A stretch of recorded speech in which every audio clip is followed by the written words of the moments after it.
ఓ పక్క గుడ్లవల్లేరు ఇంజనీరింగ్ కాలేజీలో మహిళలకు సంబంధించినటువంటి రెస్ట్ రూమ్స్లో కెమెరాలు పెట్టారని చెప్పి వాళ్ళు గొడవ చేస్తే వాళ్ళ మీద అత్యంత కిరాతకంగా రాష్ట్ర ప్రభుత్వంలో ఉన్నటువంటి మంత్రులు అసలు ఏమీ లేదని, అక్కడ ఏమీ జరగలేదని చెప్పి వాళ్ళని భయభ్రాంతులు చేసి భయపెట్టేటువంటి కార్యక్రమం చేశారు. విజయవాడ ఫ్లడ్స్ని ఓ పక్క విజయవాడలో ఫ్లడ్స్ ఫ్లో ఎక్కువ ఉంది, జాగ్రత్తలు తీసుకోవాలని చెప్పి ఒక పక్క ఇంజనీర్లు చెప్తే, ఇరిగేషన్ సంబంధించిన ఇంజనీర్లు ప్రభుత్వాన్ని హెచ్చరిస్తే నిమ్మక నీరెత్తినట్టు కనీసం వారికి తెలియజేయకుండా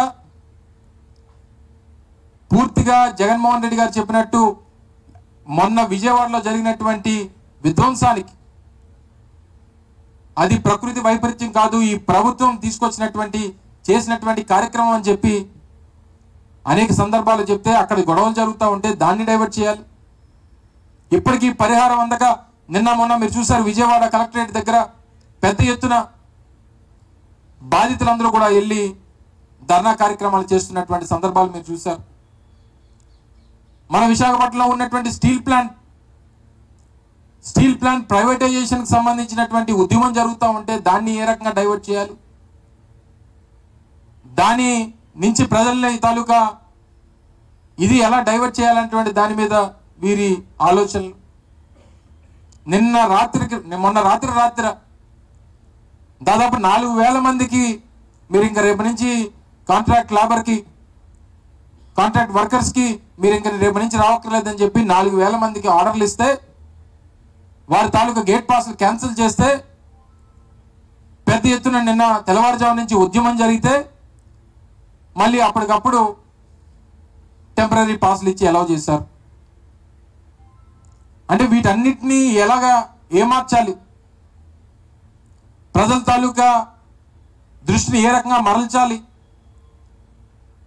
ఈ పెద్ద ఇష్యూస్ని అన్నిటిని కూడా ఏ రకంగా మనం తప్పించుకోవాలి, దీని మీద ఉన్నటువంటి శ్రద్ధ ప్రభుత్వాన్ని నడిపేటువంటి దాని మీద, ప్రజలకు మంచి చేసేటువంటి దాని మీద, రాష్ట్రానికి మంచి జరగాల్సినటువంటి కార్యక్రమాల మీద చూపించకపోవడం అనేటువంటి చాలా దురదృష్టకరం. నిన్ననే జరిగినటువంటి కార్యక్రమంలో కూడా మాట్లాడినప్పుడు చెప్పడం జరిగింది, చంద్రబాబు నాయుడు అనేటువంటి వ్యక్తి ఒక రాజకీయ జాదు, ఒక పొలిటికల్ జాదు చంద్రబాబు నాయుడు గారు అనేటువంటి విషయాన్ని ఈ సందర్భంగా తెలియజేస్తా ఉన్నాం. మరొకసారి